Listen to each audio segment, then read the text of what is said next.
Alors ensuite se pose la question du recours, parce que évidemment, à moins que vous ayez construit vous-même cet ouvrage, auquel cas vous serez considéré comme un constructeur dit castor, et donc principalement responsable, peut-être même sans recours.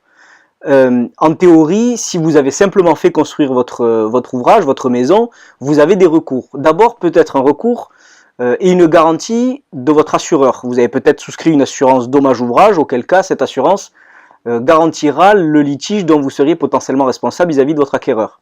Ensuite, vous avez, si c'est pas le cas, malgré son caractère obligatoire, c'est souvent pas le cas, vous aurez quand même un recours contre vos constructeurs et leurs propres assureurs de responsabilité décennale.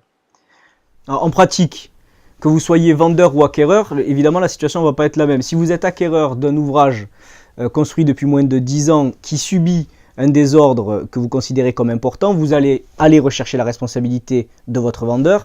Et si, à l'inverse, vous êtes vendeur de cet ouvrage, votre acquéreur va venir rechercher votre responsabilité.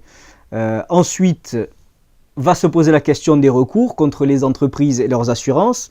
En pratique, ce qui va se passer, c'est que l'acquéreur, certainement, va solliciter la désignation d'un expert judiciaire et une expertise judiciaire va commencer au contradictoire de tout le monde. Il faudra bien veiller à ce que tout le monde soit dans cette expertise judiciaire parce qu'à défaut, le rapport qui sera rendu ne sera pas opposable aux parties qui étaient absentes.